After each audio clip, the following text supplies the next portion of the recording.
Hello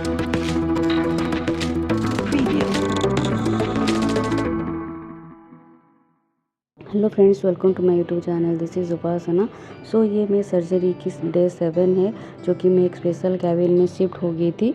तो in between की कुछ इशू था, तो मैं जो सर्जरी के दिन में ऑब्जर्वेशन थी, उसके नेक्स्ट वाले कुछ रिपोर्ट बनवानी थी। तो इसीलिए मैं वहाँ पे रिपोर्ट बना के तुरंत ही डायरेक्ट मुझे ये कैबिन में शिफ्ट किए थे। तो 4:30 अराउंड हो गई थी, लंच की टाइम स्किप हो गई थी, इसीलिए मुझे दूध और ब्रेड दिए थे लंच के टाइम, लंच करने के लिए। तो इस तरह की कुछ है। तो इन बिटवीन कुछ प्रॉब्लम हो गई थी, तो मुझे इसीलिए थोड़ा लेट हो गई केबिन को शिफ्ट करने के लिए। तो वो सारी चीज़ें मैं आपको फिर कभी एक नेक्स्ट मीन्स ब्लॉग में बताऊंगी सारे चीज़ें। तो यहाँ पे हॉस्पिटल में जो उसका जो स्पेशल केबिन है, इस तरह की मैं आ गई थी। और यहाँ पे आने के बाद बहुत ही थोड़ा सा सुकून सा मिला, क्योंकि वार्ड में थोड़ा सा अजीब सा लग रहा था। तो यहाँ पे मैं नेक्स्ट जो डे था, वहाँ पे मैं ऐसे दिए थे लंच दिए थे, तो लंच कर रही थी। तो मुझे यहाँ पे एक वेलकम किट भी मिला था। हॉस्पिटल में इस तरह की स्पेशल कैबिन आपको मिलेगा, तो वेलकम किट मिलता है, मुझे पता नहीं था। तो वो भी आपको दिखाऊंगी। तो अभी मैं आपको दिखाती हूँ मेरी स्पेशल कैबिन जो है, वो अभी उसका एक टूर में दिखाती हूँ। तो मैं तो नहीं कर पा रही थी, मेरी बहन थी मेरे पास, तो वो थोड़ी थोड़ी मुझे हेल्प की है। तो इस तरह की कुछ है, तो बहुत ही सुंदर सा केबिन था। इस तरह में साइड में एक शू रैक और साइड में इस तरह की जो वॉशरूम थी, तो वॉशरूम भी बहुत ही नीट एंड क्लीन थी। तो हर रोज़ वो आते हैं, साफ़ करके जाते हैं, पूरा नीट एंड क्लीन रखते हैं। और हॉस्पिटल है तो वो रखेंगे ही है। और उसके फ्रंट में एक कपबोर्ड थी, जो कि एनफ स्पेस था रखने के लिए सामान। तो बहुत ही अच्छी थी, कपबोर्ड भी बहुत सारे अच्छी थी, और हम लोग सामान भी रख लिए थे। और साइड में इस तरह की शू रैक थी, तो शू रखने के लिए भी बहुत सारे स्पेस था। और यहाँ पे डस्टबिन भी था।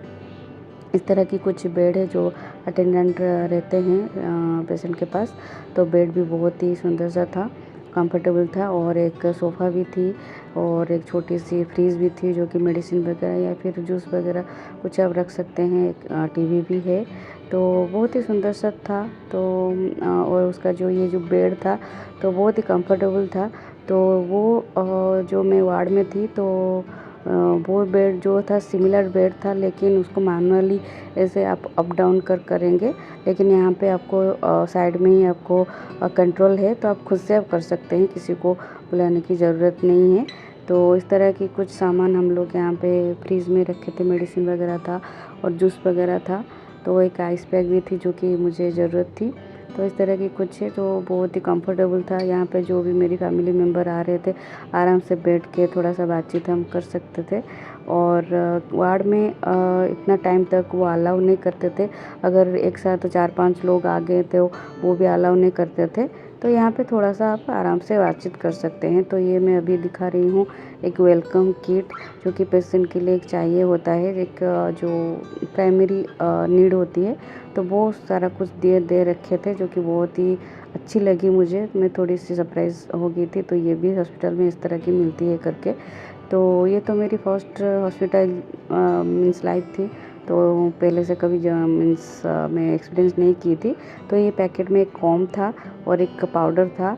तो उसके बाद एक वो हाँ ब्रश था, टूथब्रश था, और टंग क्लीनर था, और पेस्ट भी था। और मैं दिखाती हूँ एक एक करके। तो मेरी बहन ही वीडियो कर रही है, तो वो थोड़ा बहुत हेल्प कर रही थी। और यहाँ पे एक सोप भी है, और ये टूथपेस्ट, और उसके बाद एक शैम्पू भी दिए थे। ये शैम्पू कम कंडीशनर था। अगर आपको चाहिए तो ये भी यूज़ कर सकते हैं। तो ये जो चीज़ था, मुझे पता नहीं था ये चीज़ क्या है। तो इसके बाद पता चला गया कि एक शावर कैप है, और यहाँ पे ऑयल भी दे रखे थे। तो और एक बहुत ही अच्छी सी टॉवल दे रखे, जो कि वाइट कलर की बहुत ही सॉफ्ट था, वो अच्छी लगी मुझे। तो इस तरह की थी। तो हम लोग के पास तो पहले से ही सारे कुछ दे रखे हैं, जो कि डायरेक्ट आप शिफ्ट होते हैं केबिन को। तो इनिशियली जो जो चाहिए वो वहाँ पे दे रखे थे। तो इस तरह की कुछ है। तो जहाँ वहाँ पे जो नर्स वगैरह थे, वो हर रोज़ आते हैं, मुझे थोड़ा सा स्पंजिंग करके और उनकी जो गाउन है वो पहन के रखना पड़ता था, तो इसलिए वो चेंज कर देते, बेडशीट वगैरह वो भी चेंज करके वो सारा कुछ क्लीन करके जाते थे। तो इस तरह की कुछ ये आफ्टर सर्जरी में इस तरह की कुछ थोड़ा सा स्लैब रख के उसके ऊपर कटन वगैरह लगा के ये क्रेप बैंडेज वो डाले थे। तो ये तो इस तरह की है रिकवरी अभी चाहिए। तो उसके बाद नेक्स्ट वाले दिन में मुझे ये ब्रेकफास्ट मिला था। तो जो मैं खाना खा रही थी वो सारे हॉस्पिटल के तरफ से आ रही थी। तो जिस तरह की प्रिस्क्राइब किए जाते हैं पेशेंट को उसी के हिसाब से वो देते हैं खाना। तो ये भी थी, फ्रूट्स देते हैं, चाय देते हैं और कुछ ऐसे मंचिंग करने के लिए कुछ सॉल्टी या फिर कुछ पीनट वगैरह इस तरह की वो दे देते हैं। तो आराम से वो आपको 3 या 4 टाइम दे देते हैं जो आपको चाहिए। हाँ मामा मो माने बार्थ केमती होती जन्म होता जन्म स्टोरी टी कह केमती कौन होता छोट बड़े तो शुणी बहुत एवं गोटे कह ये टाइम कह केमती कौन घरे थी पुणी आसिल हस्पिटाल केमती कौन सब थी? आम तो मुझे थी नंदीपुर थी नंदीपुर से सदर साद खिया सरला तापर 2-4 दिन पर आसली जाजपुर लक्ष्मीधरपुर को आसिले सेठी मामू घरे अच्छा अजा ही मामू माई थे बड़ मामू माई थे टीटू मामू भी थिला तेणु से नंदीपुर तो कहीं आउ लोक नथिले लोक बड़ नाला ये आसला बेर 8-10 दिन पर राति ना माने पेट खाली कौन है ता आगुरु आई तार कौन कर जो रवि पाण रिक्शा को कही था से तले रिक्सार सुविधा थिला गाड़ी मोटर एते ऑटो फोटो एते ये नथिला जदिओ थिला किंतु एते चलप्रचल रिक्सार प्रायत लोक करते कही मुझे जितेबाला डकई पठेबी तू आसबू राति हेले भी राति अधा सुपर वुमन हाँ राति डाकिले भी तू आसबू जो डाक तो आसबू मना करूनी सठू से कही भी कही हाँ सठू 8टा खंड कि 9टा खंड है जमी देह कौन है माने पेट जो कौन होता सठू से टीटू पठेला सठू रवि पाण रिक्शा आसला रवि पाण आसला सठू आम आईर मोर गलु टीटू अम्मी गला ता पूर्व आम चेक करी गणेश्वर राय पाखे डॉक्टर गणेश्वर राय गाइनोकोलॉजिस्ट से पाखे देखा देखी करोले क्लिनिक को जाकि पहुँचली सेठू पहुँचली से तो जापारे आम ये तो पेसेंट से आडमिशन है एडमिशन है तापर बापा से दिन शनिवार होता है बापा से दिन रात आसबे हेटू आम तो से 8टा खंड हो गला 8-9टा हो गला पहुँचलु मेडिकल जो क्लिनिक रे पहुँचलु आम पहुँच सारापर टीटू मामू जाकि बस स्टाण्ड अपेक्षा कर कारण से बापा तक डायरेक्ट पलि था नंदीपुर पलि था ना से कौन जानी तो फोन फान सुविधा नाला पहुँचे टीटू बस स्टाण्ड पहुँचला से देखला कहले ना अंजनानी आसचे क्लिनिक आसचे गणेश्वर राय क्लिनिक से आसिले से दिनटा गला रविवार होता है बापा तंकर सकाळु कौन कले ना गले नंदीपुर गले घर को गले जिमा तार कौन कला ना कहला मुझे बापा कहले किसी तो है सर जीवु हड़ू सी गला ना ना मुझे लगे जेजिमा तार आसला हेटू आसिक जेजिमा आई तार से आग दिन तो मत मो पाखे जगी थाए तापर जेजिमा जमी आसला जेजिमा तार मो पाखे रहा आई तार गला घर को कारण आई तार गला घर कम सारिकी मोपाई नहीं कि आसला भात आ मटन नहीं कि पुणी सी पुणी चल चलिक आस पहुँचला मुझे खाइली खाई बसली सेमती बसता माने हजम है संध्या हो नाला बांती हो गला से सब खाई एपट पेट आस्ते टे कौन हो पुणी छाड़ जाऊँगी पुणी कौन हो जाओ तापर बांती है राति 8-9टा बेलू चल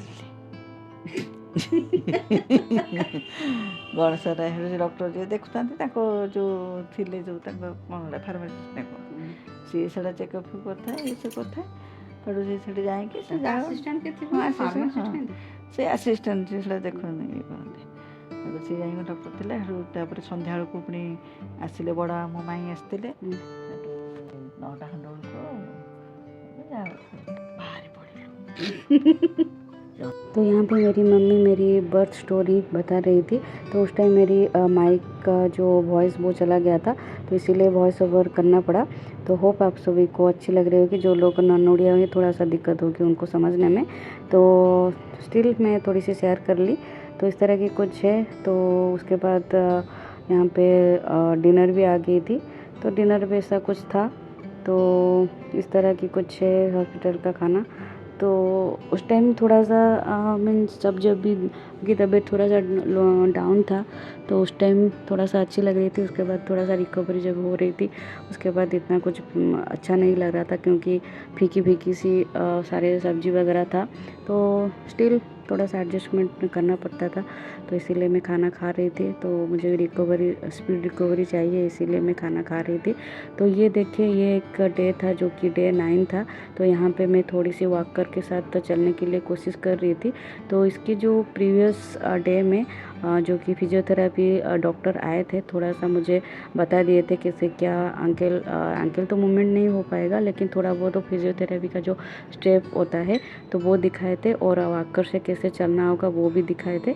तो इसीलिए मैं ट्राई कर रही थी नेक्स्ट वाले डे को, ऐसे मीन्स दिन में 1 बार या 2 बार मैं इस तरह की थोड़ी सी रूम टूर कर रही थी, थोड़ा सा वॉक करने के लिए। इस तरह की मैं धीरे धीरे अभी चलने के लिए कोशिश कर रही हूँ, क्योंकि अभी ये बहुत ही मीन्स दिक्कत हो रही थी, क्योंकि वो स्लैब जो था मुझे बहुत ही पेन हो रहा था और थोड़ा सा हेवी भी हो रखी थी। तो इसीलिए मुझे थोड़ा सा उसके साथ चलने के लिए भी दिक्कत हो रहा था। और मेरा पैर जो है, अंकल जो सर्जरी हुई थी वो मैं ज़मीन में नहीं रख रही थी, एक ही पैर में मैं चल रही थी वॉकर के साथ। तो थोड़ा सा मेरे हस्बैंड मुझे हेल्प कर रहे थे, क्योंकि कोई पकड़ के नहीं चला गया तो मैं खुद से स्टैंड नहीं कर पा रही थी। तो इस तरह की कुछ है, मुझे हर रोज़ इस तरह की कुछ 1 या 2 बार ही मुझे चलना होगा, तो तभी तो मेरा मीन्स जो पैर है थोड़ा सा वो फ्लेक्सिबल रहेगा, तो दिक्कत नहीं हो जाएगी नहीं तो फ्यूचर को। इसीलिए मुझे थोड़ा सा फिजियोथेरेपी का स्टेप और इस तरह की वॉकर से चलना पड़ेगा। तो इस तरह की एक स्नैक्स भी दिए थे, ये मंचिंग का थे, थोड़ा सा दिए थे, पीनट का एक फ्राई दिए थे। तो मैं थोड़ी सी वहाँ पे खा रही थी। ये थी मेरी पोस्ट सर्जरी जर्नी, जो कि 4-5 दिन का ब्लॉग था। तो होप आपको अच्छी लग रही होगी, और stay tune for the next video. तो thank you for the watching, stay connected, stay tune, thank you.